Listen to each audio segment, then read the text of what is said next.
Theo is an ugly commoner who is too weak to save his town from being attacked. However, when he forms a contract with a powerful mage who makes him a warlord, he immediately starts collecting bodies in the battlefield and the bedroom. It all begins when the war between two lands is coming to an end through the marriage of their heirs, Alexis and Marine, and peace is about to prevail through the world. But just as the ceremony is about to begin, Saluka, a skilled mage, senses dark energy and tries to stop it, but no one believes her. Suddenly, a demon shows up and two rulers try to fight off the monster with their combined crests, but their life subscription brutally ends and the war ignites once more.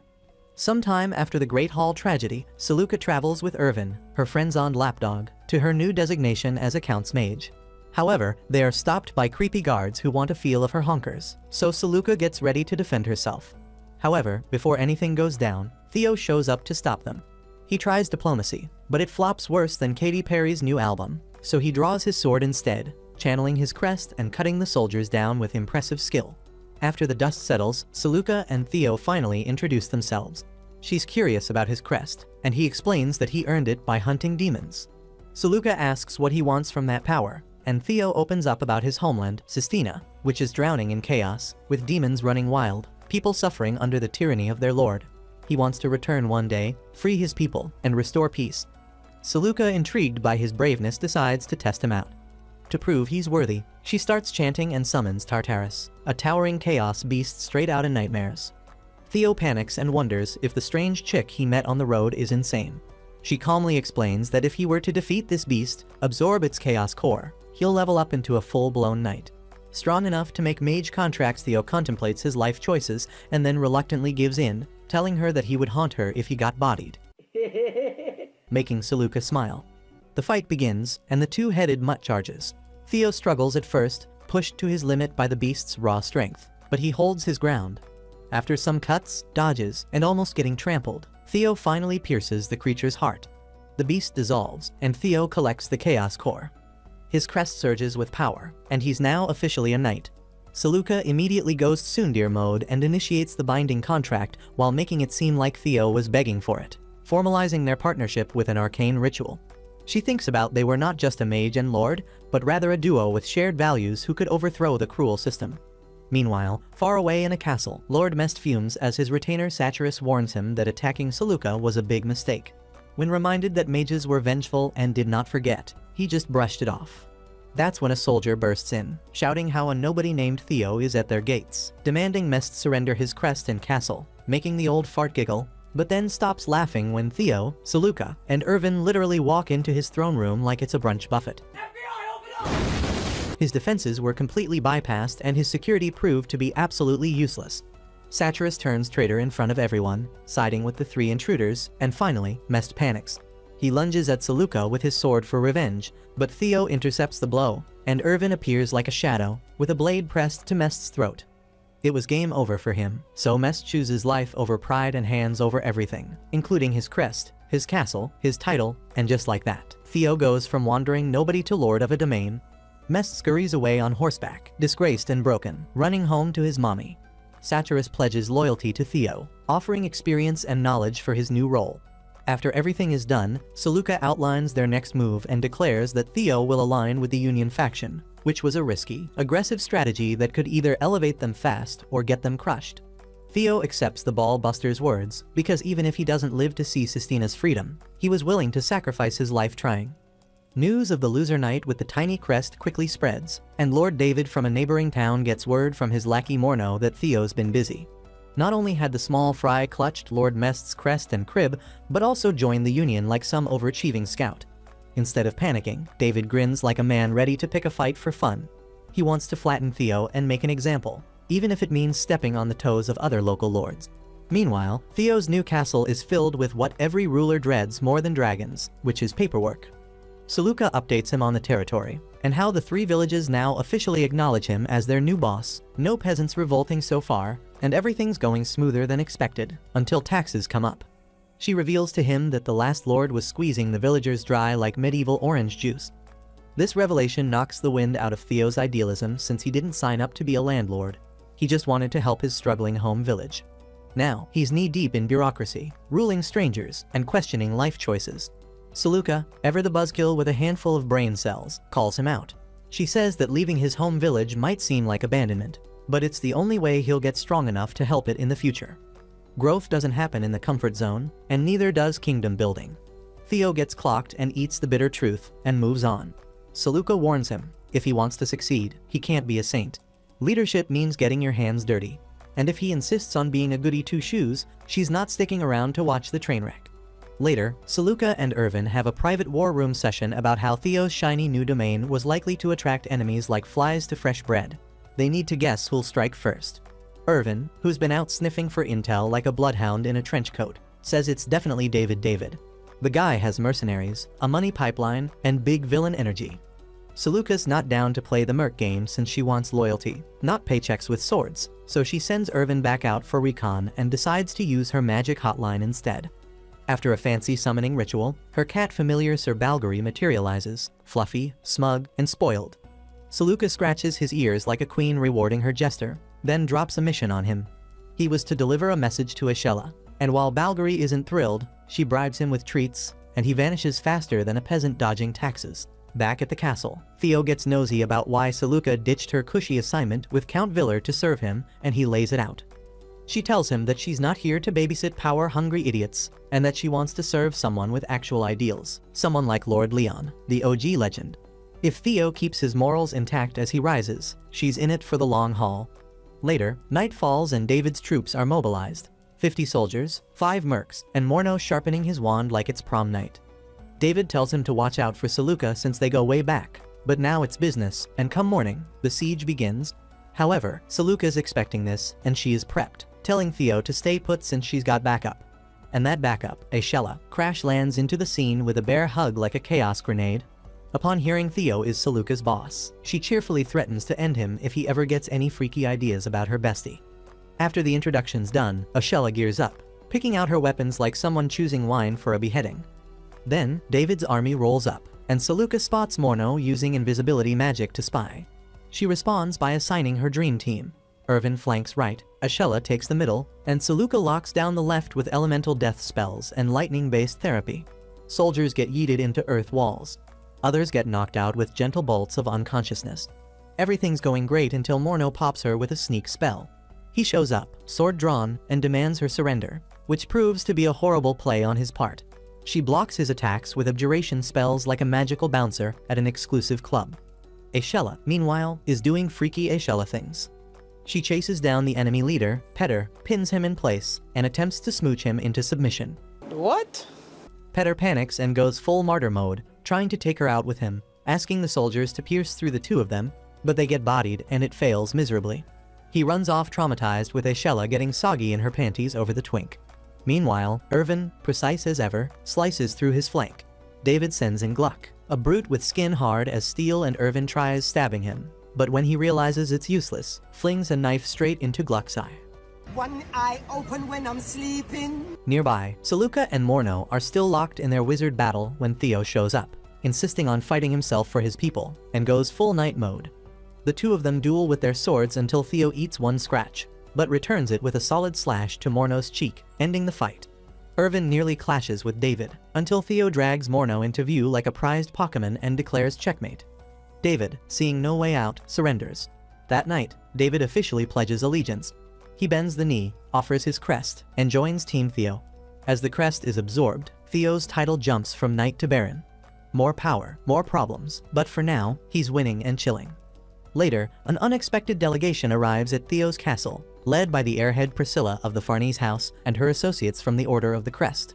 Their mission was to offer their service under Theo's expanding rule. While the gesture implies strategic allegiance, their controversial reputation precedes them. Rumors swirl about the Order confiscating crests from defeated lords, weaponizing religious authority under the guise of divine mission. Saluka voices her distrust sharply, making her reservations clear, but Theo, ever the simp, accepts them, willing to take risks for the strength they might add to his ranks. The castle hosts a celebratory banquet that evening. Conversation buzzes with news of victory and alliance. David gushes with pride about the swift fall of resisting lords, while his twink Morno highlights the political win of gaining Lord Neiman's support. Their consolidation of power has secured all of Western Sevis under Theo's name, and David boldly suggests that kingship may lie ahead. Saluka quickly corrects him. Theo isn't seeking a crown, but rather the loser's goal is to strengthen the Union from within by gaining territory under its banner. To do so, a facade is needed. She announces that Theo will temporarily join the alliance to manipulate perceptions and orchestrate favorable conditions. It's a calculated deception with potential long-term payoff, albeit at the cost of damaging his current standing among Union loyalists. Even Theo wasn't aware of this detail until now, showcasing how Saluka's tactical foresight often involves leaving the himbo out of the decision-making process. Saluka then grants Theo a surname to formalize his new noble status, Cornero. The name belongs to a hero of Sistina who once unified the island and pushed back the forces of chaos before betrayal by the Rossini family cut his life short. Accepting the name aligns Theo with that unfinished legacy and openly signals his intent to challenge the Rossini's dominion. Attention shifts to the official recognition of Theo's holdings. Saluka assigns Morno the mission of negotiating with Viscount Naval, the King of Civis. His role is to secure acknowledgement of Theo's independence without triggering further conflict. In the meantime, Satyrus brings encouraging words from the King of Clovis, who agrees to accept Theo's autonomy on the condition of non-aggression toward Clovis territory. Despite the promising tone, trouble brews. Satyrus spills the piping hot tea that Theo is merely Saluka's puppet, which was a dangerous narrative that could undermine his legitimacy.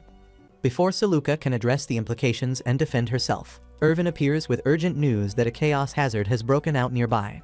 They rush to the town, where supernatural corruption has already wreaked havoc. Exploding coal, creeping infections, and structural fires hint at deep contamination. A worker bears the signature of chaos across his back, writhing in pain as Saluka tends to him. Theo organizes the evacuation while battling fire alongside locals. Then the salamander appears, which was a chaos beast forged from corrupted flame. Theo's attacks bounce harmlessly off its supernatural hide. Saluka pivots quickly, assigning Aishella to combat while she attempts to heal and assist townspeople. Priscilla steps in, taking over the wounded worker's care and allowing Saluka to focus her magic on the beast. Drawing water from a nearby well, Saluka exploits the salamander's elemental weakness. Her spell works, but the overgrown spicy lizard's destruction triggers an explosion. Saluka creates protective barriers around Priscilla and the wounded. Theo throws himself in front of Saluka to shield her, absorbing the blast and sustaining visible injuries. The town begins recovering the next day. Aishella stands watch over Saluka while she rests. Once awake, Saluka seeks Theo, finding him bruised but directing reconstruction efforts. Seeing the marks left by the explosion, Saluka tends to his wounds herself. She apologizes for the recklessness of her decision, deeply shaken by the collateral damage. Theo gently reassures her, reaffirming his gratitude and intent to rely on her guidance moving forward. Their conversation is interrupted by the looming diplomatic threat that the next round of negotiations will involve Aubest, Saluka's former mentor, an unpredictable element in their already delicate political positioning. Morno returns from his diplomatic mission with grim news. The Viscount refused all negotiation. He asserts absolute ownership over the territory and declares that disputes will be resolved through military force. Peaceful resolution has failed, and war is inevitable. Preparations begin immediately. David gives a bleak assessment of how they are outnumbered and poorly positioned. Still, he commends Theo's decision to lead from the front. Neiman expresses similar admiration, vowing support even if defeat is certain. As battle nears, there's no word from the allied lords, and their army stands alone, but hope arrives from an unexpected quarter. Miners from the recently endangered village, still grateful for Theo's protection during the chaos hazard, arrive with weapons in hand. Ordinary men, offering their lives in return for kindness. Theo hesitates, unwilling to endanger civilians. Saluka challenges this hesitation, arguing that denying them the right to fight for their protector would be dishonorable and wasteful. She wins the argument. Theo uses his crest to create a magical banner, the Patriot's flag, binding every soldier to his cause through shared will and symbolic unity. The battle begins under bleak odds. Yet, Theo's army strikes with uncanny coordination, morale burning brighter than the enemy's numbers. They push the Viscount's forces back with strategy and unflinching purpose. Midway through, Allied reinforcements arrive at last in the form of the Free Lords. Their leader explains their decision. They learned that the King of Civis intended to absorb every local lord and seize their crests. Joining Theo became a necessary countermeasure to protect their autonomy. The tide of battle turns as the Viscount's forces collapse, and after facing humiliation and ruin, the King of Civis retreats, vowing revenge. Victory brings new leverage as Saluka is dispatched to negotiate directly with Marine Crash of the Alliance.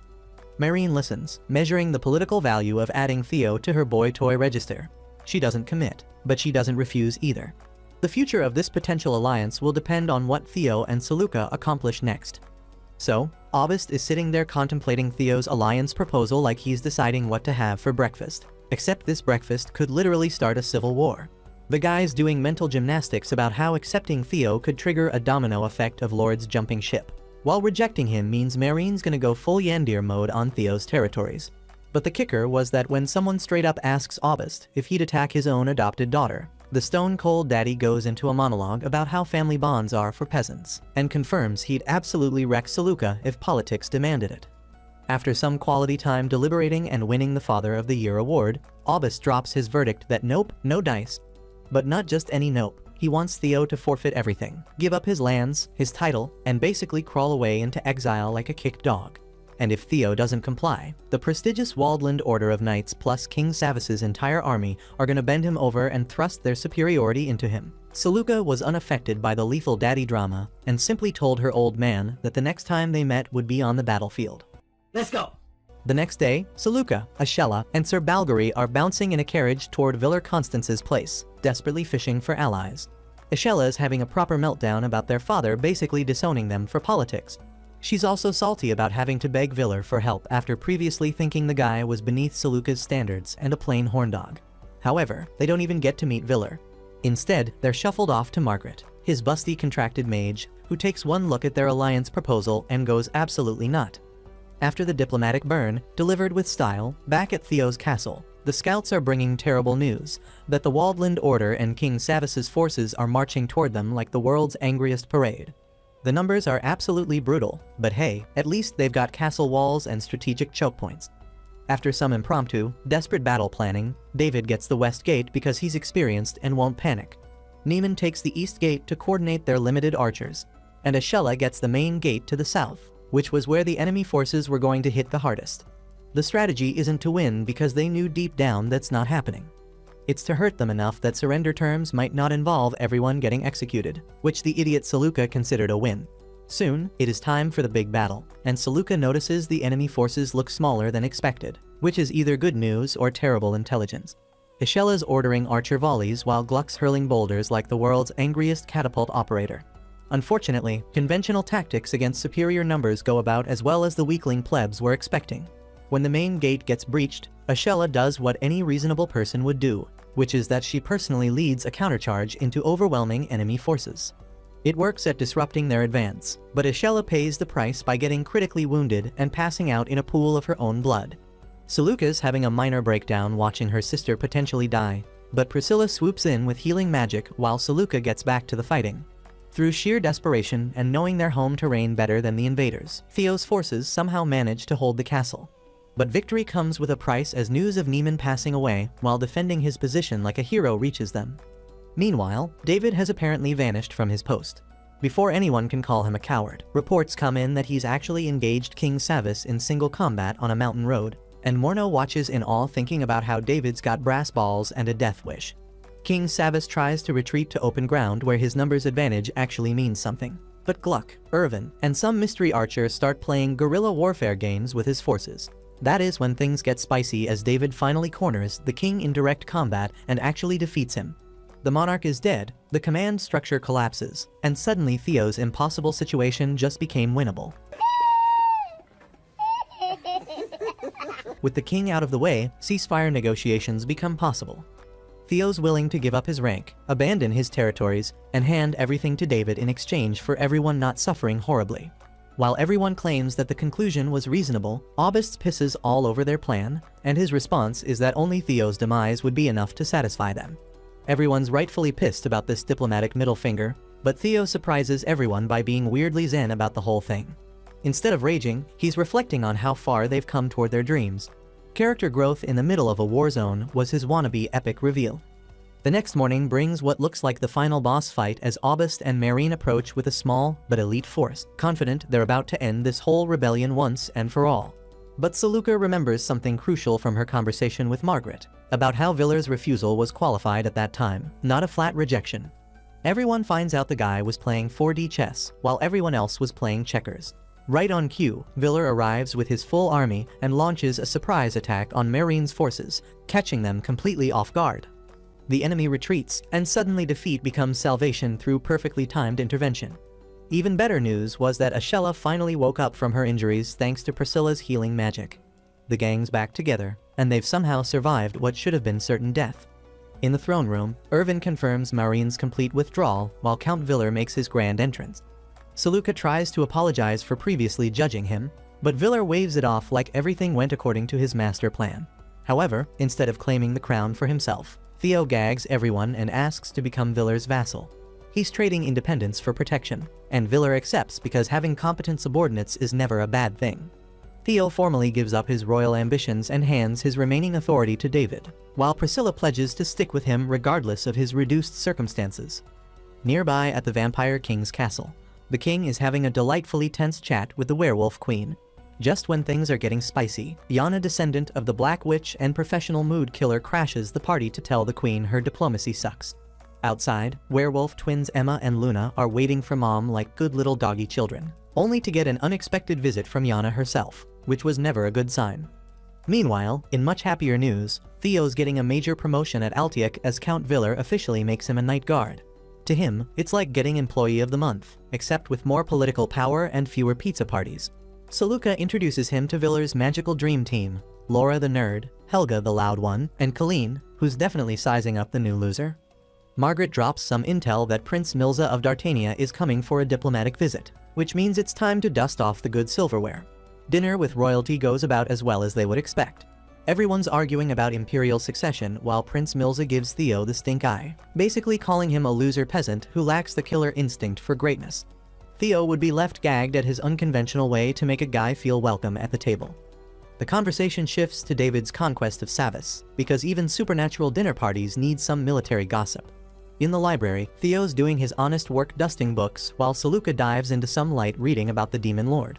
The history lesson reveals that witches, werewolves, and vampires once teamed up to defend Altiac from demonic forces, earning the witches complete autonomy from the Constance clan.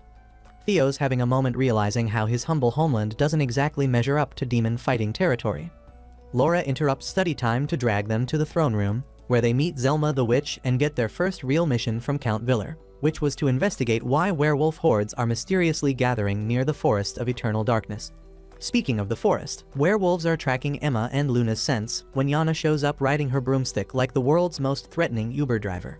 She demands to go into the dangerous territory alone, and the werewolf queen reluctantly agrees because arguing with descendants of the Black Witch rarely ended well. By dusk, Theo and Saluka arrive at the forest edge and immediately run into the werewolf welcoming committee, who are about as welcoming as a pack of rabid dogs. They're basically telling the humans to get lost or else. But then the Vampire King's shadow intervenes, graciously allowing Count Viller's emissaries to pass through his domain, which was vampire diplomacy at its finest. Inside the castle, Vampire King Dimitri is playing haunting organ music because all vampires come with a supernatural soundtrack. While he's providing the atmospheric background music, down in the basement, the werewolf queen is fighting Yana, who's taken her daughters hostage. The queen loses her right arm in the process, which is definitely not how she wants the rescue mission to go. Back upstairs, Theo and Saluka get their audience with Dimitri, who drops some serious exposition bombs.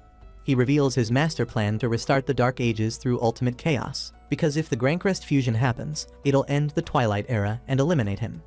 When they ask about the wedding attack, he gets all evasive and nervous like a bashful tsundere before dramatically transforming into bats and abandoning his own castle. Down in the basement, Theo and Saluka find the werewolf queen injured and Yana in full psycho mode, taunting her captive. Learning that Dimitri bailed on her, Yana decides to just go wild and embrace the chaos. She attacks with her enchanted broomstick, but Theo and Saluka manage to deflect her supernatural tantrum. The queen transforms into her wolf form to rescue her daughters, showing that maternal instincts transcend species. Yana sends stone gargoyles after the escaping family, but Mama Wolf decapitates both with her claws because nobody messes with her cubs. Using her last bit of strength, she claws Yana's leg, but takes a fatal magic blast in return. The twins Emma and Luna embrace their dying mother as Clara, the werewolf queen, passes away in a genuinely heartbreaking fashion. The last thing she asked of Theo and Saluka was to safely escort her kids out of the forest. Outside the forest, they hold a proper funeral for Clara, with her clan honoring her sacrifice. The new clan head thanks Theo and Saluka for their efforts, because even in supernatural politics, gratitude matters. Back at Altiac Castle, the political aftermath brings some interesting developments. The entire werewolf clan has pledged allegiance to Theo, significantly boosting his supernatural street cred. Yana managed to escape despite everyone's best efforts, and the werewolf twins Emma and Luna have become Theo's new maids, bringing a touch of supernatural domestic help to his household while they process their grief. Count Viller gets an invite to some fancy Union Lords meeting in Jalusia that's apparently super important politically. Despite initially acting like he's too cool for school, Viller eventually decides to show up to this political sausage fest. Meanwhile, Margaret tells Count Viller that her 25th birthday was coming up. Elsewhere in the castle, Laura shows off her magical skills to Saluka in what's basically a private flex session, demonstrating spells that prove she's got some actual talent. Margaret randomly walks in and immediately bounces without saying a word, leaving everyone wondering if she forgot her lines or just remembered she left the oven on. Saluka, being the perceptive little schemer she is, totally gets whatever cryptic message Margaret was trying to send through her awkward exit. She hunts down Viller in his room to chat about the situation, where he dumps the responsibility of planning Margaret's birthday bash on her shoulders. He also decides that both Saluka and Theo should tag along to the Union Lord meeting, explaining that Federico Rossini will be there and told her that the guy needs more careful handling than a nuclear warhead. On Margaret's birthday night, the party kicks off with all the elegance and political backstabbing that was to be expected from medieval nobility. Margaret approaches Saluka with a heartfelt request to take care of Viller while she's gone, basically asking a young mage to babysit a grown man. The evening's main event happens when Margaret and Count Viller share this supposedly enchanting dance that has everyone mesmerized, though it's just because medieval entertainment standards are pretty low. Stop it.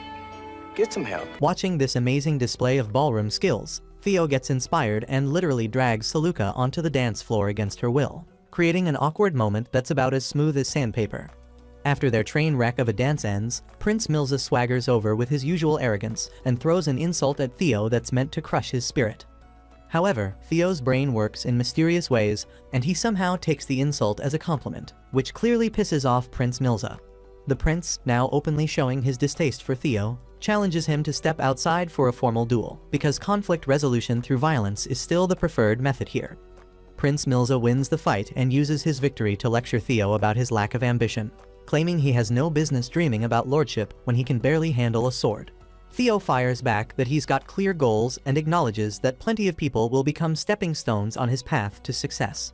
He also points out that Prince Milza seems more interested in oppressing people through brute force than actual leadership. These comments set Prince Milza's temper ablaze, making him declare that he wants to serve whoever wields the legendary Grancrest, suggesting that Count Viller might be that chosen one. Saluka approaches Theo after this intense confrontation, mentioning how anxious the whole situation makes her, and he agrees because even dense losers can occasionally read a room. Emotional, damn it! Their conversation gets all philosophical as they acknowledge that Theo's ultimate goal will definitely result in a pile of bodies along the way.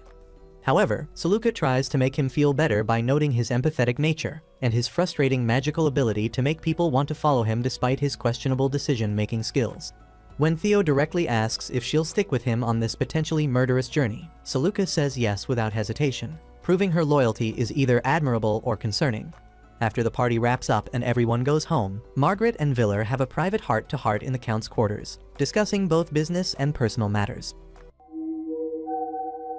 Margaret officially puts Saluka in charge of political affairs while designating Laura to handle magical responsibilities, in essence letting IDOTs run the government while the adults are away. Their chat takes a deep turn as Count Viller opens up about his traumatic childhood, sharing details about his parents' messed up relationship and how his mother abused him while claiming it was to protect him from his father's even worse treatment. This revelation makes Margaret cry as she finally understands what screwed up the man she serves. Overwhelmed by this emotional dump, Margaret confesses her love for the Count, who clearly feels the same way but can't fully commit due to his personal baggage that happens to come with a lifetime warranty. The next day brings everyone back to serious political business as Count Viller holds a strategy meeting with Theo, Saluka, David, Morno, and other allied lords. The meeting focuses on prepping for the upcoming Union Lord Assembly and discusses how David's army will systematically crush the territories of Clovis, Forbes, and Ismaya through good old-fashioned brute conquest. As their master plan starts rolling out, some unnamed Forbes lords decide to join the Union, switching sides faster than a weather vane in a tornado. Once the intelligence network provides info about where the remaining Forbes lords are hiding, tactical assignments get handed out among the allies. The group decides that Theo will handle capturing Baron Radovan, whose resistance apparently requires some diplomatic finesse mixed with military pressure. Prince Milza volunteers for the more dangerous job of dealing with Baron Brannies, who's holed up in a fortified castle with his remaining loyal forces like some medieval doomsday prepper. The prince arrives at the castle with his usual confidence and immediately takes control of the situation through decisive action.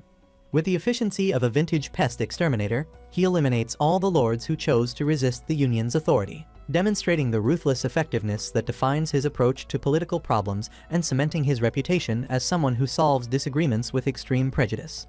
Theo rolls up to the bustling port city run by Lord Ladvan, a strategic location that's apparently crucial for all the political drama going down. He thinks back to him and Saluka planning ahead like the tactical nerds they are, with Saluka predicting that this particular lord would never surrender even if someone held a sword to his love sausage. She had suggested challenging him outside the city to avoid turning civilians into collateral damage, proving to Theo that she's got both brains and a conscience. Lord Ladvan meets Theo outside his government building and announces he's siding with the Factory Alliance. Because of this political commitment, he refuses to negotiate with Theo and declares they'll only settle this through good old-fashioned violence because talking is for weaklings. Theo points out that accepting this challenge would mean fighting innocent townspeople too, which seems like overkill even for his outdated standards. Lord Ladvan grimly confirms this unfortunate reality, so Theo mentions that if he bounces today, Lord David will show up tomorrow with 30,000 soldiers ready to turn this place into an old parking lot. The townspeople get visibly freaked out by this news, finally understanding their lord's stubborn pride might get them all annihilated. Theo then offers a compromise where Lord Ladvan and his soldiers face Theo's men directly, sparing the civilians and letting the lord go out in a blaze of glory instead of a blaze of childish stupidity. Lord Ladvan agrees to this arrangement, much to his people's horror and growing panic, moved by his citizens desperately begging him not to throw his life away for political theater. With some even volunteering to die with him, Theo presents another option. He suggests Lord Ladvan ditch the Factory Alliance and join the Fantasia Union to save his people from unnecessary suffering. After weighing his options and probably realizing that bodied lords can't protect anyone, Lord Ladvan agrees to switch sides. He points out that Theo won't get any military glory from this peaceful resolution. However, Theo claims he doesn't care about such superficial achievements and is genuinely glad everything got resolved without turning the port into a medieval war simulator. Deeply moved by Theo's selfless attitude and surprising lack of testosterone-driven decision-making, Lord Ladvan pledges his complete loyalty to Theo. However, Theo can't accept this formal offer since he's still Lord Viller's knight, but he graciously accepts Ladvan's friendship instead, creating the most polite rejection in feudal history. Meanwhile, David scores a major victory by defeating the King of Forbes, and this achievement gets reported to Lord Viller by Laura through their medieval intelligence network that somehow works better than modern Wi-Fi. Viller notes with satisfaction that both Theo and David's successes will crush enemy morale and boost their cause. With growing confidence, Viller announces to his soldiers that the path to Jalusia is now wide open for their advance. At the imposing walled-land castle, Margrave Marine gets comprehensive updates about the rapidly changing military situation from her trusted mage August, who provides detailed intelligence about recent developments and desperately wishes he had better news to report. Later, at the prestigious Union Lord Party, Count Viller, Laura, Theo, and Saluka attend this gathering of political significance, representing their interests among the assembled nobility. Count Clut Gallas, a longtime friend of Lord Viller, warmly greets him, and they discuss Viller's recent impressive achievements against his cousin in their ongoing family rivalry that makes Thanksgiving dinner look peaceful. After Lord Clut makes an audacious proclamation expressing his defiant stance against Marine's growing power, they're approached by the influential Marquis Dawson. Lord Dawson confronts Viller about previous matters he'd tried to consult him on, but Lord Viller brushes off these concerns with the diplomatic equivalent of leaving someone on read. Soon afterward, Margrave Alexis Dew arrives and approaches Lord Viller with cordial familiarity. The two leaders greet each other warmly, and Lord Alexis meets Saluka, sincerely thanking her for saving his cheeks during the chaotic wedding massacre. He then turns to Theo, expressing genuine admiration for the young knight's accomplishments and wanting to arrange a private one-on-one conversation later. As the elaborate party continues with political discussions and social maneuvering, Lord Viller introduces both Theo and Saluka to the powerful Lord Federico Rossini. This formal meeting leads to an unexpected brief altercation about Theo's surname and lineage, creating tension that hints at deeper family drama than a soap opera marathon. Late that night after the party wraps up and most guests have departed, Lord Alexis keeps his word and visits Theo at his temporary residence for a private meeting that includes Saluka. Their in-depth discussion covers various important topics, including Theo's recent achievements, the tragic wedding ceremony that got violently crashed harder than a teenager's first car, the cancelled marriage between Marine and Alexis, and broader matters concerning the ongoing war of unification. When their productive meeting concludes and they prepare to see Alexis off, the group gets suddenly attacked by dangerous Omerta assassins who were secretly sent by Federico like the world's deadliest surprise party. Once the violent encounter with the skilled assassins is settled through combat and Alexis is safely seen off, Saluka makes an astute observation about the political ramifications. She notes that this assassination attempt will have serious consequences, likely resulting in the powerful Rossini family being expelled from the Union due to their leader's treacherous actions, making future family gatherings more awkward than a bumpy divorce proceeding. Layla, serving as Lord Marine's devoted lapdog, delivers a detailed report about the recent assassination attempt on Alexis' life, information that carries serious implications for both personal drama and political scheming. Following this briefing, Marine appears emotionally wrecked in her private chambers, still wearing her elaborate wedding dress like some wannabe Miss Havisham, while mourning the reality that she can't marry Alexis due to the catastrophic Great Hall tragedy that destroyed their planned union. Lord Viller gets comprehensive intel from Theo and Saluka about Federico Rossini's orchestrated assassination attempt and confirmation that Marine is still thirsty as hell for Alexis despite their forced separation. Viller then provides context about how the two lovebirds originally met, transitioning into an extended flashback that reveals the foundation of their relationship. During a carriage ride through the city with her retainers, driven by loyal Irvin, Marine encounters Alexis, who's standing around staring at the pavement like it holds the secrets of the universe.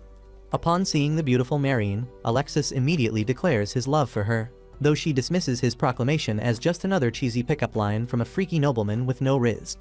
This fateful meeting prompts Alexis to start sending numerous heartfelt love letters, all of which Marine refuses to read until Layla eventually persuades her to give them a chance. Though initially planning to read only one letter to shut up her retainer, Marine finds herself captivated and devours the entire collection like romantic literature crack.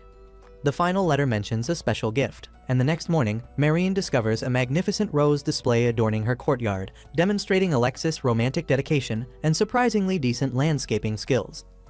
Not bad, not bad. Wanting to thank Alexis personally, Marine learns he frequently attends social gatherings hosted by local nobility and decides to crash one herself.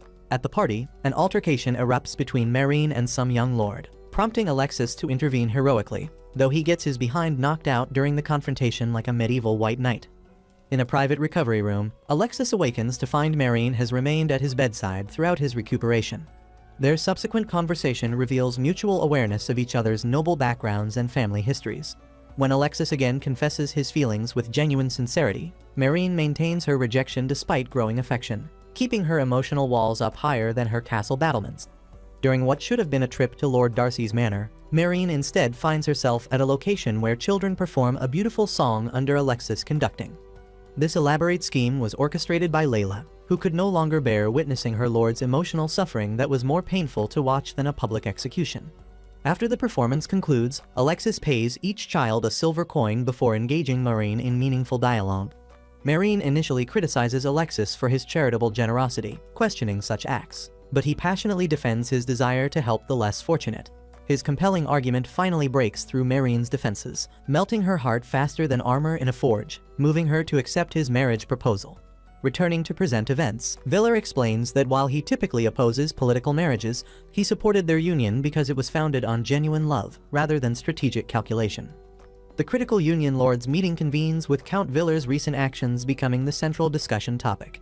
Marquis Dawson vehemently expresses disapproval of Viller's military initiatives, arguing they eliminate any possibility for peaceful negotiations between the warring factions. Viller defends his position by having Theo present detailed explanations of their strategic reasoning to the assembled lords, basically using his protege as a human shield in political combat. Meanwhile, Marine finally understands why her repeated requests for alliance with Lord Parville of Stark have gone unanswered. A messenger from Stark reveals that before accepting any partnership, she must demonstrate her capabilities as an effective military leader through decisive action, sternly telling her to prove she's not just another pretty face with a crown. Following Theo's speech, Viller argues that previous battles occurred only because the Alliance started the savagery first, forcing Theo to respond defensively. Dawson reluctantly accepts this reasoning, but maintains concern about damaged relationships with Waldland. Viller counters that Waldland previously rejected Theo's membership offer, just giving him the historical equivalent of being left on read. This revelation prompts Dawson to argue that Viller should have refused Theo's request, a sentiment echoed by other lords present. Viller boldly declares his commitment to helping any Union member, particularly those under attack, while noting that neutral Bredland faces imminent siege by Sea King Eric. Dawson agrees about thwarting Eric, with Viller emphasizing the Union must genuinely consider all territorial interests, like some ancient real estate broker. Since the majority supports declaring war against the Alliance, Lord Alexis expresses agreement with this decision. Additionally, Alexis proposes elevating Viller to Union leadership, noting his superior capabilities and promising to pledge fealty if Viller becomes emperor. However, Viller declines, explaining his grandfather would disapprove of family members beating the living hell out of each other for political gain. Seizing this opportunity, Dawson proposes attempting diplomatic negotiations with the Alliance before pursuing warfare. Clute immediately objects, but Dawson firmly dismisses his concerns, causing visible frustration. A formal vote results in unanimous agreement to attempt alliance negotiations, creating the kind of compromise that satisfies absolutely no one and pleases everyone equally. Aubust promptly informs Marine of these political developments, and she immediately orders military preparations for invading Stark, recognizing this as her opportunity to prove she's got bigger nuts than most of the wimpy male lords. This invasion will serve as the crucial prelude leading directly to Altiac's invasion, establishing the foundation for future conflicts that will reshape the entire regional political landscape. Pavel Murado shows up at Count Viller's estate, desperately begging for military aid against the invading Waldland forces that are about to steamroll his territory. The Lord's plea carries genuine urgency as his domain faces imminent conquest. Milza and Saluka both advise Viller to approve the request, believing it strategically smart to support an ally against their common enemies. However, Viller firmly declines the appeal, leaving Pavel hanging like dirty laundry.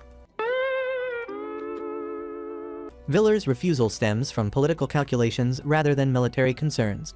Having recently ditched the Fantasia Union, he can't afford to piss off Alexis by appearing to act against the Alliance's interests. His position requires delicate maneuvering to maintain credibility with both factions while keeping his own cheeks covered. With diplomatic formality, Viller officially denies Pavel's request and suggests he might be better served by submitting to his cousin Marine's authority. Pavel leaves the meeting frustrated and bitter, his hopes for salvation crushed harder than his military prospects. The following day finds Theo and Saluka riding through the countryside on horseback, discussing preparations for the inevitable conflict ahead. Their conversation touches on strategic considerations and the challenges awaiting them as tensions escalate across the continent. Their journey takes them past a village that once fell under vampire Dimitri's dominion, its abandoned streets serving as a reminder of past conflicts and the price of backing the wrong undead horse. Continuing toward the Poltava border, Theo announces his intention to proceed in that direction, though his reasoning remains as clear as mud to Saluka. Their path winds through dense forest terrain, where towering trees create a natural canopy overhead. When heavy rain begins to fall, they seek shelter in a makeshift cave formed within the hollow of a massive tree trunk. The improvised refuge provides adequate protection from the downpour while they wait for the weather to clear, like an ancient camping trip gone freaky. During their enforced rest, conversation turns to more personal matters as they reflect on their shared experiences. Theo speaks of his earlier days as a solitary wanderer, moving from place to place without clear purpose until fate brought him together with Saluka. The mage recalls her own journey from the academy to their first meeting, acknowledging how their partnership has shaped both their destinies. The intimate setting and honest conversation in their cozy tree hideout leads to a moment of emotional vulnerability as they both acknowledge their deepening feelings for one another, culminating in a tender embrace that finally seals the deal on their palpable romantic tension. Finally! Meanwhile, the military situation goes to hell rapidly as Waldland forces engage Pavel's army in decisive battle. Milza joins the conflict against the Waldland troops, bringing his considerable martial skills to bear against the invaders. Despite his efforts, the tactical situation remains precarious as enemy forces demonstrate superior coordination and the kind of numbers that make one question his life choices. That evening, Marine convenes a strategic meeting with her military advisors to analyze the developing situation and plan their next moves. Aubust presents an unconventional but potentially effective strategy that could turn the tide in their favor. His plan involves exploiting the natural phenomenon known as the Rotten Sea, a region where concentrated miasma creates hazardous conditions for anyone lacking proper protection, which were a lot of words for medieval chemical warfare. The Waldland forces implement Aubust's strategy with ruthless efficiency, using both naturally occurring miasma and artificially enhanced concentrations to create a toxic battlefield environment. Enemy soldiers quickly succumb to the debilitating effects of the poisonous atmosphere. leaving them vulnerable to attack while unable to mount effective resistance. The plan works like a deadly charm, delivering exactly the advantage Marine's forces needed to secure victory without breaking a sweat. With the Stark forces severely weakened by miasma exposure, Marine's army advances to complete their conquest. Havel's remaining troops offer little resistance as they struggle with the lingering effects of toxic exposure, allowing the Waldland forces to achieve total victory with minimal casualties. Pavel himself gets captured along with his surviving retainers, marking the end of his brief and pathetic resistance against Marine's expansion. As Marine returns to her command tent to consolidate her victory, she instructs Layla and Cammy to arrange a meeting with Milza. The two servants efficiently carry out their mistress's orders, approaching the warrior lord with Marine's invitation to discuss potential alliance. Milza agrees to the audience, recognizing the strategic importance of the moment as military and political alignments shift faster than loyalties in a packed room of hoes. During their subsequent meeting, Milza expresses his willingness to join Marine's cause, citing his growing disillusionment with Viller's leadership. He believes the Count lacks the necessary resolve and vision to achieve continental unification, making Marine a more promising leader to support. However, Milza attaches a personal condition to his military alliance, demanding some freaky one-on-one time with Marine for bedroom gymnastics as part of their political package deal. Marine accepts Milza's terms without hesitation, demonstrating her pragmatic approach to securing powerful allies even when it means mixing business with pleasure. She signals Layla and Cammy to prepare for the arranged encounter, showing no reluctance despite the implications of the agreement. Milza's expression reveals his satisfaction with the arrangement as he anticipates the consummation of their political and very personal alliance. Marine secures Milza's loyalty through both political necessity and what can only be described as strategic thought behavior, marking a significant shift in the balance of power.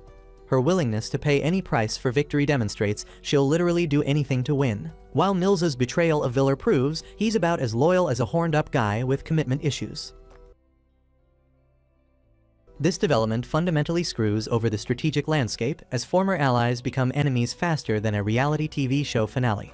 New partnerships form through calculated lust and freaky time rather than genuine affection or basic human decency, because apparently medieval politics runs on the same principles as a sketchy dating app. The whole situation emphasizes the harsh realities of political maneuvering where personal desires become bargaining chips in larger games of power and conquest. Marine's weaponized her huge assets to secure military alliances, which is either brilliant strategy or a new low in diplomatic relations, depending on the perspective her subjects gaslight themselves into seeing. Aubus delivers significant news to Marine about a major shift in their strategic position. Milza's father has kicked the bucket, meaning the warrior lord now fully inherits control of Dartania and its considerable military resources. This development substantially strengthens Marine's faction, as Milza's complete authority over his domain allows him to commit his full forces to their cause without Daddy's permission slips getting in the way. In the northern territories, Zelma prepares her werewolf tribes for the approaching Waldland invasion. The tribal warriors sharpen their weapons and reinforce their defensive positions, knowing that their unique combat abilities will be crucial in the battles ahead. Their supernatural strength and ferocity make them formidable opponents, but even furries need to prepare carefully against organized military forces equipped with modern tactics and magical support. Count Viller convenes an urgent war council with his allied lords and key subjects to address the escalating threat posed by his cousin's expanding forces. The strategic situation requires immediate action to prevent complete encirclement and defeat. Viller proposes sending diplomatic requests for military aid to both Regalia and Kilhais, recognizing that his current forces alone can't handle the kind of beating Marine's about to dish out. Additionally, he seeks naval support from Hammond, understanding that control of the seas will prove crucial in the coming conflict. During the same meeting, Viller authorizes David to launch an invasion of Osral territory, opening a new front that will force enemy forces to divide their attention and resources. This aggressive move demonstrates Viller's willingness to take calculated risks rather than sit around waiting to get steamrolled by his cousin's advances. As dusk approaches, Selj makes the decision to march his forces to support his older brother despite strong objections from his younger brother Igor. The family division reflects the broader political tensions affecting noble houses across the continent, as personal loyalties clash with strategic considerations. Selj's determination to aid Viller regardless of potential consequences shows the kind of brotherly loyalty that would make a cheesy soap opera writer weep. Both Hammond and Kilhais respond favorably to Viller's requests for assistance, agreeing to dispatch military aid to support his cause. Their cooperation provides hope that the Count's alliance can match the growing strength of Marine's faction. Meanwhile, Theo and Seluca establish their headquarters at Dimitri's former castle, using the strategic location to review their available forces and set up shop in what's essentially a medieval fixer-upper. A naval fleet appears on the horizon approaching Viller's coastal territories, creating immediate tension among his defenders. While initial intelligence suggests the ships belong to Dartania, Viller maintains high alert status among his subjects, recognizing that assumptions in warfare often prove as fatal as trusting a politician's promises. Better safe than sorry becomes the operative principle as lookouts strain to identify the approaching vessels. A single boat separates from the main fleet and docks at Viller's private port, revealing Margaret as its passenger. She brings devastating news of Mills's betrayal, confirming Viller's worst fears about his former ally's defection to Maureen's cause. The intelligence allows Viller to prepare for immediate naval combat as Mills's disloyal fleet reveals its true colors. The naval battle erupts with fierce intensity as Mills's Dartania forces engage Viller's defenders in coastal waters. Initially, the Dartanian naval forces appear to gain the upper hand through superior numbers and coordinated tactics. Their experienced crews and well-maintained vessels pose a serious threat to Viller's maritime defenses, threatening to turn his coastline into their personal swimming pool. However, the tide of battle shifts dramatically when Laura and Colleen deploy their magical abilities in support of Viller's fleet. Their combined arcane powers devastate the Dartanian naval forces, sinking multiple vessels and forcing survivors to abandon their offensive positions. The magical bombardment proves absolutely devastating, demonstrating that having battle mages is basically the ancient equivalent of cheat codes. Following the naval victory, Viller discusses future battle plans with Margaret, expressing his intention to personally participate in upcoming ground combat. His decision to lead from the front reflects both his commitment to the cause and his understanding that morale depends heavily on visible leadership during times when everyone's about to get their rears kicked. Theo and Seluca review their recruitment successes, expressing satisfaction with their ability to attract new soldiers to Viller's banner. Their efforts have significantly bolstered the Count's military strength, providing hope that numerical disadvantages can be overcome through effective organization and the kind of inspiring leadership that makes people forget they're probably going to kick the bucket. Viller holds another tactical meeting to finalize preparations for the next major engagement. The strategic discussions focus on optimal troop deployments, supply line security, and coordination with allied forces. Every detail requires careful consideration as he stakes continue to escalate faster than an exaggerated medieval arms race. The following day brings renewed naval combat as Queen Edokia Cullerha of Hammon arrives with her fleet to support Viller's maritime forces. Her intervention against the invading Dartania vessels demonstrates the effectiveness of Viller's diplomatic efforts in securing foreign assistance. The combined naval strength forces Millsa to adapt his tactics, ordering his men to abandon their larger ships and transfer to smaller, more maneuverable boats for amphibious assault operations that sound way more dangerous than they need to be. On land, Selge and his mage Ellet find themselves trapped by Waldland forces in a precarious tactical position.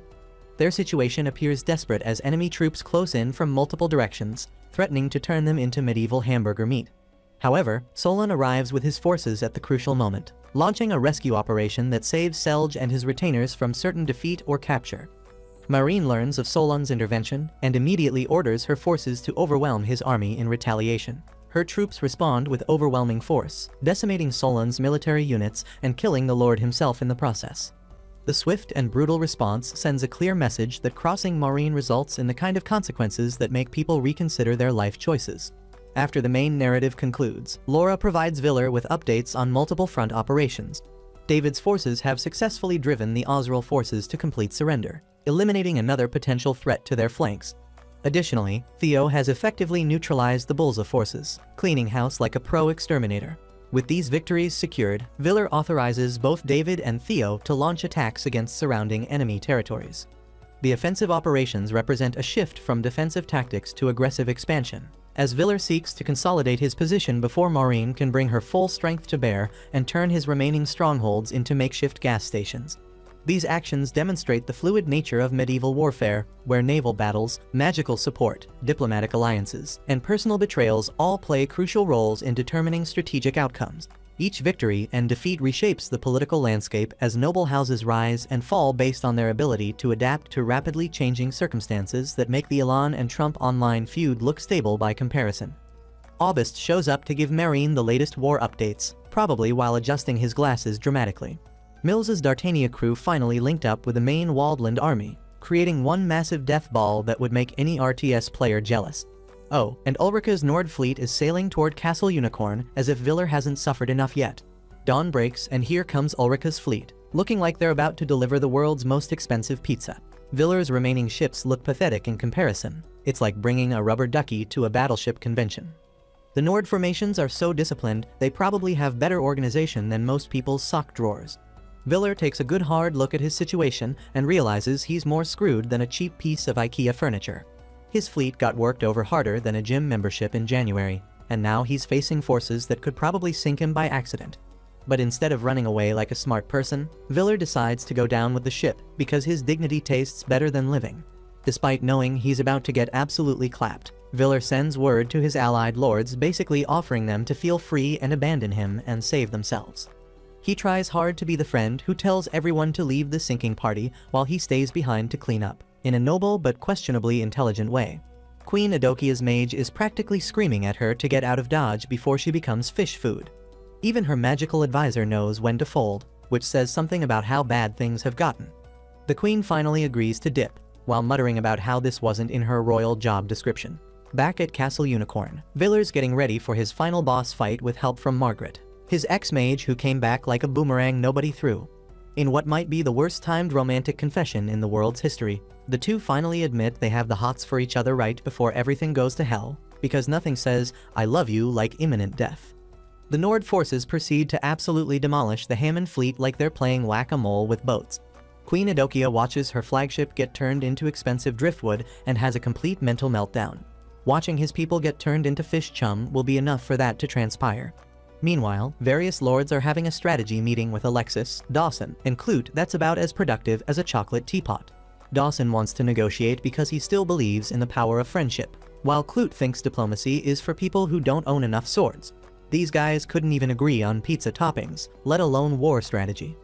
Alexis suggests they surrender to maybe save Viller's life, which gets shot down faster than a paper airplane in a hurricane. Clute decides he'd rather invade the north because according to him, the solution to getting one's rear kicked is to go kick someone else's rear. The final battle kicks off at Castle Unicorn with Viller and Margaret taking their positions like the world's most doomed power couple. Inside the castle, Ulrika finds Colleen and proceeds to delete her from existence. Because nobody told her this wasn't a fair fight, Margaret decides to go out in a blaze of glory, literally burning herself to ash while casting some epic magic to hold back the enemy. Her body disintegrates like she's been Thanos snapped, but at the least, she manages to buy Viller a few more minutes to contemplate his life choices. Viller, now completely unhinged after watching his girlfriend become dust, charges into battle with all the tactical awareness of a caffeinated squirrel. His cousin Marine shows up for the family reunion nobody wanted and personally delivers the finishing blow, thinking about how family dinners are going to be awkward in the afterlife. After turning Viller into a kebab, Marine yoinks his crest like she's collecting Pokemon cards. Another one for the collection, and another step closer to her world domination speedrun. After the battle, Marine struts into the throne room with Ulrika and Milza like they own the place, which they now do. Laura and Helga are waiting around to see if they're about to join the unemployment line or the afterlife. Laura decides she'd rather commit Sudoku than work for new management, taking the "if you can't beat them, die" approach. Her friendly fire is basically the medieval equivalent of rage quitting. Helga goes the complete opposite route and begs to keep doing her job as the castle medic. She begs with the logic that under anyone's rule, people would still need band-aids. Her pragmatic approach to not getting bodied is sensible in this train wreck of a situation. Marine accepts Helga's offer because even conquerors need someone who knows first aid. It's hard to rule an empire if everyone keeps bleeding out from paper cuts. With Castle Unicorn secured, Marine hands the keys over to Milza like she's giving him the family car. She then tells him to go conquer Altiek next, because apparently they're speedrunning continental domination. Milza's still playing cleanup crew, hunting down the last of Viller's fanboys who apparently didn't get the memo that their boss is gone. The Dartania prince is out here complaining that Viller's still causing him headaches from beyond the grave. That evening, the surviving Altiek lords gather at David's place for what's basically a medieval group therapy session disguised as diplomatic negotiations. After probably way too much wine and arguing, they finally sign the Altiek Treaty, which is their fancy way of saying, "Let's not die alone." Queen Adokia pops the million-dollar question of who's going to be the boss of this disaster. Someone suggests Selge should take charge since his brother Viller just got deleted. Selge nopes out faster than someone avoiding their college debt, saying he's too busy trying to get his own stuff back to babysit everyone else's problems. Instead, he nominates David, thinking about how it'd rather be him than himself. David also pulls the thanks but no thanks card and throws Theo's name into the ring like he's playing hot potato with responsibility. The other lords look at this suggestion about as enthusiastically as someone being offered expired milk. They clearly think David's more qualified, which is painfully true since Theo's resume mostly consists of him lucking out and having a really good mage. Theo, realizing nobody's buying what he's selling, makes a bold promise to pull off something epic in the next battle to prove he's not completely useless. The lords agree to let David babysit until Theo can prove he's not going to get everyone absolutely obliterated. The next day, Marine sends Milza new orders to go conquer Regalia because her to-do list includes take over literally everything that exists. She wants to secure Boltava so that she can add it to her growing collection of places that used to belong to other people. Milza hears about the Altiac Treaty and basically shrugs it off like it's a mild inconvenience. His confidence levels are somewhere between feeling invincible and debating what could possibly go wrong, which was an ominous sign that he's about to get humbled. Sure enough, Milza runs into Selja's forces and gets into a scrap that's about as decisive as a coin flip. Then David shows up like the world's most fashionably late backup, turning this into a proper throwdown between two guys who actually know what they're doing. After beating the living hell out of each other with what passes for caveman professionalism, both sides call it a draw. Milza and David basically give each other the warrior equivalent of "good game, bro" before Milza's forces tactical retreat, which is military speak for running and leaving before things gets worse. Meanwhile, Marine decides to roll up to Theo's castle with August and enough soldiers to conquer a small country. She's heard about this kid who's been making waves and wants to size up the competition personally, because there was nothing friendlier than bringing an army to someone's front door. Women. Theo agrees to meet with her and brings Saluka as his +1. The meeting starts with Saluka having an emotional father-daughter reunion with August, which is sweet until they remember they're technically on opposite sides of a war. Theo and Marine sit down for a political debate. Marine drops some ominous foreshadowing about how creating the Grancrest will make those who roam in darkness come out to play. She's basically saying that if someone unites the continent, the final boss might spawn, which is either deep wisdom or really good trash talk. Theo responds by essentially saying that he is going to finish what she started, positioning himself as Marine's ideological heir while also being her enemy. The summit ends with both sides agreeing they'll probably destroy each other the next time they meet, but in a respectful way. As Theo and Saluka walk back to their castle, they chat about Marine's obvious feelings for Alexis and whether those two idiots might get back together. Saluka's skeptical, but Theo decides to demonstrate his confidence by kissing her right there in front of everyone because subtlety is not in his vocabulary. Theo's soldiers see this display and start cheering like they just witnessed the best halftime show ever. The whole thing was apparently designed to remind Marine what she's missing by choosing conquest over love, which is either really sweet or manipulative depending on how one was to look at it. Marine overhears the celebration and looks upset rather than inspired, proving that some people's emotional baggage is too heavy for even the power of public displays of affection to lift. Marine gets word that Clute successfully jumped some Waldland forces up north and sent them packing. This is apparently good news for Team Stop Marine from taking over everything, giving them a chance to actually fight back instead of just getting steamrolled. Saluka suggests that Theo should march back to Sistina and beat up the Rossini family to prove he's leadership material, as if it was a medieval job interview where the qualification test is whether he can successfully invade somewhere. The plan is solid that goes win a fight, impress the treaty lords, become their leader. Theo's on board with this plan and discusses it with David and his mage Morno. Morno thinks this is a terrible idea and voices every concern known to military strategists, but David's a good hype man for him because he believes in learning through trial by fire. That is it for today's video. If you watched till the end, comment down below Yana the Goth Mommy. If you want more anime recaps like this one, don't forget to check out this video right here.